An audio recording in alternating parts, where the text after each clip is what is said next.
안녕하세요. 민주노총 인천지역본부 공학노동법률상담소에서 근무하고 있는 민영기 노무사입니다.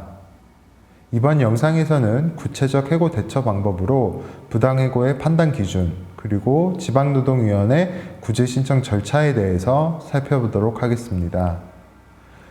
처음으로 희망퇴직에 대해서 알아보도록 하겠습니다.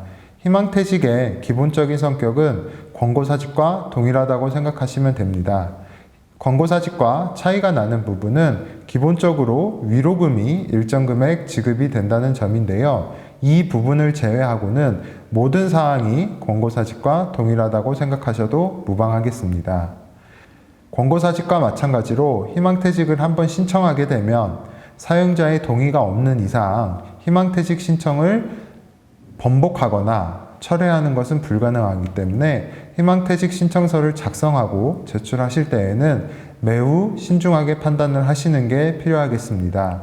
앞서서 말씀드린 바와 같이 기본적인 성격은 권고사직과 동일하기 때문에 부당해고 구제 신청은 불가능하며 해고 예고 수당의 청구도 불가능합니다. 하지만 권고사직과 동일하게 구직급여 수급은 가능하다는 점이 공통점이라고 할 수 있겠습니다. 다음으로 희망퇴직에 대응하는 자세에 대해서 설명드리도록 하겠습니다. 희망퇴직 대상자로 선정이 되었다고 해서 곧바로 희망퇴직 신청서를 작성해야 하는 것은 아니고요. 그렇기 때문에 희망퇴직 대상자 선정 통보를 받으셨더라도 조금 더 신중하게 고민을 해보시는 게 좋지 않나 이렇게 생각이 듭니다. 그리고 희망퇴직을 수용하기 어렵다면 희망퇴직 신청서는 더욱더 신중하게 작성하실 필요가 있겠습니다. 최종적으로 노동자가 희망퇴직을 거부하여 사용자가 해고로까지 나아가는 경우에도 그 자체만으로는 해고의 정당성을 알 수 없으며 부당해고 구제 신청을 제기하셔서 지방노동위원회의 판단을 받아보시는 것도 필요할 것으로 생각됩니다. 다음으로 정리해고에 대해서 살펴보도록 하겠습니다. 정리해고는 경영상 이유에 의한 해고로 근로기준법에서 규정하고 있는데요. 근로기준법에서 규정하고 있는 요건은 다음과 같습니다. 첫 번째, 긴박한 경영상의 필요가 있어야 하고요. 두 번째, 해고 회피 노력이 있어야 하고요. 세 번째, 합리적이고 공정한 기준에 의한 대선자 선정이 이루어져야 합니다. 마지막으로 이 모든 것을 갖추고도 노동조합 혹은 근로자 대표와 50일 전에 미리 통보를 해서 성실하게 협의하는 절차를 거쳐야 합니다.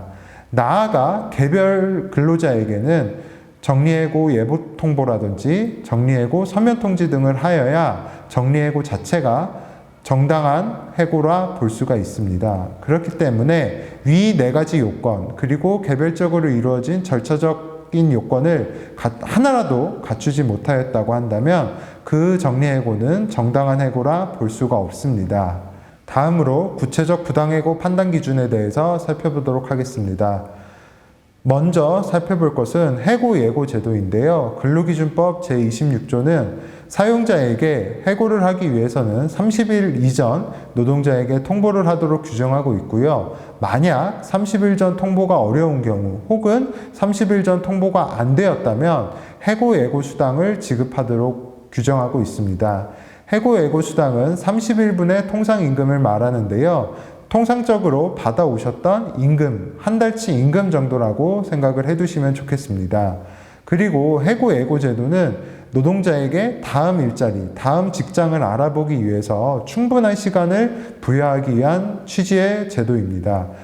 사용자가 설사 30일 전에 해고 예고 통보를 하지 않았다고 하더라도 그 자체로 절차 위반의 문제는 발생하지 않고요. 다만 해고 예고 수당 지급해야 될 의무만 생기는 것입니다. 그렇기 때문에 해고 예고 통보를 못 받으시고 해고 예고 수당도 받지 못하셨다면 지방노동위원회에 구제 신청을 제기하는 것이 아니라 사업장 관할 고용노동청에 해고 예고 수당 미지급으로 진정을 제기하셔야 됩니다. 또 다른 절차 측면인 해고 사유 등의 서면 통지 등에 대해서 알려드리도록 하겠습니다. 근로기준법 제27조는 사용자에게 해고를 할 경우 노동자에게 해고 사유와 해고 시기 등에 대해서 알려주도록 서면을 통해서 알려주도록 규정하고 있습니다. 이 규정의 취지는 대법원에 따를 경우 노동자가 해고 사유와 해고 시기 등에 대해서 정확하게 알고 그로 인해서 이 해고에 대해서 다툼 등을 용이하게 하기 위한 거라고 말하고 있습니다. 그렇기 때문에 단순하게 노동자가 위반한 취업규칙 또는 단체협약의 조문만을 나열하는 것은 불가능하고요. 구체적으로 노동자가 어떠한 조항을 어떻게 위반했는지에 대해서 구체적인 사실관계를 표현하도록 정하고 있습니다. 그렇기 때문에 단순히 본인이 위반한 취업규칙, 단체협약의 절차만 나열되어 있다면 절차 위반으로 보아야 할 것입니다. 다음으로 살펴볼 것은 사유와 양정 측면에 대해서 살펴볼 텐데요. 사실 사유와 양정은 분리해서 생각하기는 쉽지 않은 것 같습니다. 그래서 사유에 대해서 먼저 살펴보면 사유는 사회 통념상 고용관계를 지속할 수 없을 정도인지를 핵심적으로 보고 있습니다. 그래서 대법원에 따를 경우에 해고는 징계 중에 가장 수위가 높은 최고 수위의 징계이기 때문에 해고를 할 때에는 사회통념상 고용관계를 지속할 수 없을 정도의 책임 있는 사유가 노동자에게 있는지 이 부분을 중점적으로 파악하고 있는 것으로 보입니다. 그래서 징계 사유가 있는 것으로 우선 파악이 되면 그 다음으로 양정을 선택하게 될 텐데요. 양정은 다음과 같은 기준에 의해서 판단이 되게 됩니다. 다음으로 부당해고 구제 신청 절차에 대해서 살펴보도록 하겠습니다. 제일 먼저 살펴볼 것은 제척기간인데요. 부당해고 구제 신청의 제척기간은 3개월입니다. 이 3개월이라는 기간은 변하지 않는, 즉 불변 기간이기 때문에 3개월이 지나서 부당해고 구제 신청을 하시게 되면 각하라는 판정을 받으시게 됩니다. 그렇기 때문에 3개월이 지나지 않도록 부당해고를 당하셨다고 본인이 생각이 드신다면 3개월이라는 기간에 유의해서 부당해고 구제 신청을 제기하시는 게 필요해 보입니다. 다음으로 관할과 소유기간에 대해서 살펴보도록 하겠습니다. 관할은 기본적으로 본인이 속한 사업장의 소재지, 주된 주소지를 기준으로 판단하시면 됩니다. 크게 헷갈리는 부분이 두 가지 정도 있을 것으로 보이는데요. 첫 번째로는 인천에서 본인이 근무를 하시고 회사도 인천에 있는 경우라면 이 경우는 고민할 필요도 없이 인천지방노동위원회에 부당해고 구제 신청을 제기하시면 됩니다. 다음으로 좀 헷갈리실 수도 있는 부분일 것 같은데요. 본인은 일은 인천에서 하지만 소속은 용역업체 소속으로 일을 하고 계시고 그런데 소속업체의 주소지를 보니까 서울에 주소를 두고 있다. 이런 경우라고 한다면 서울지방노동위원회에 부당해고 구제 신청을 하시면 되겠습니다. 다음으로 부당해고 구제 신청 소요기간에 대해서도 말씀드리도록 하겠습니다. 소요기간은 기본적으로 초심과 재심 각각 3개월 정도 소요가 된다. 이렇게 생각을 해두시면 편할 텐데요. 초심 지방노동위원회 구제 신청을 제기하시게 되면 신문회의가 열리기까지 약 2개월 정도의 시간이 소요되는 편이고 신문회의 당일 부당해고 구제 신청에 대한 간단한 결과는 아실 수 있습니다. 하지만 구체적인 판단 이유, 판단 근거에 대해서는 한 달 정도 걸려서 판정문을 수령하시게 되는데요. 이 판정문을 수령하는 기간까지 포함해서 전체 3개월 정도가 소요되는 거다. 이렇게 생각해 두시면 되겠습니다. 초심 지방노동위원회 절차와 마찬가지로 재심 중앙노동위원회의 절차 역시 3개월 정도 소요되는 것이다. 이렇게 생각을 해두시면 되지 않을까 싶습니다. 다음으로 국선 대리인 선임 기준에 대해서 말씀드리도록 하겠습니다. 부당해고 구제 신청을 제기하실 경우 혼자 이유서나 답변서 등을 작성하시는 경우도 많지만 대리인 선임을 원하시는 경우도 많은 것으로 알고 있습니다. 그러나 노무사, 변호사 등의 대리인을 선임할 경우 비용이 들기 때문에 고민하시는 분도 많은 것으로 알고 있는데요. 그런 분들을 고려해서 노동위원회는 국선 대리인 선임 제도를 운영하고 있습니다. 국선 대리인 선임은 모든 노동자들이 가능한 것은 아니고요. 월 평균 급여가 250만 원 이하인 경우에 한해서만 국선 대리인 선임이 가능하도록 규정하고 있습니다. 국선 대리인을 선임하면 이유서와 답변서 작성 등을 국선 대리인의 도움을 받아서 작성하실 수 있으며 신문회의도 같이 참석을 하시게 됩니다. 그렇기 때문에 되도록이면 국선 대리인을 선임하실 의사가 있는 노동자라고 한다면 구제 신청서를 제출하시면서 함께 선임을 해달라고 노동위원회에 요청을 하시는 게 좋겠습니다.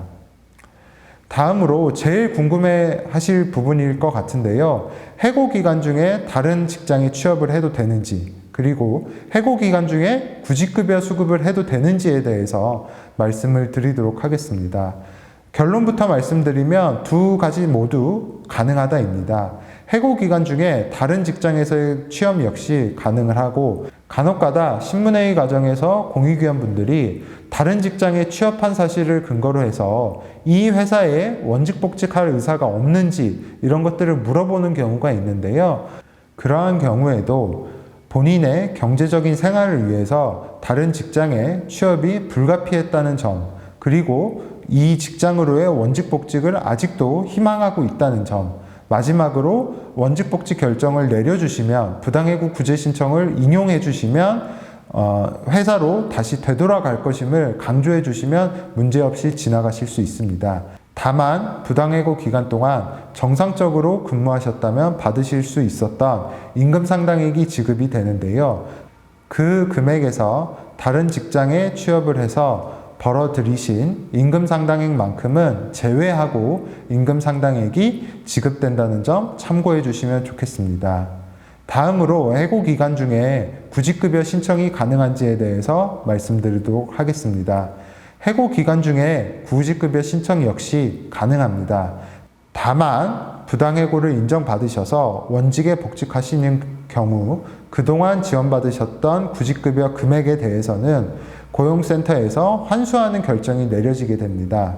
그렇기 때문에 당장 구직급여 신청이 급한 경우가 아니라면 지방노동위원회, 중앙노동위원회 결정을 보고 그 이후에 부당해고 인정이 최종적으로 못 받으시게 되는 경우에만 구직급여 신청을 하셔서 받으시는 게 더 수월한 방법이 아닐까 이렇게 생각이 듭니다.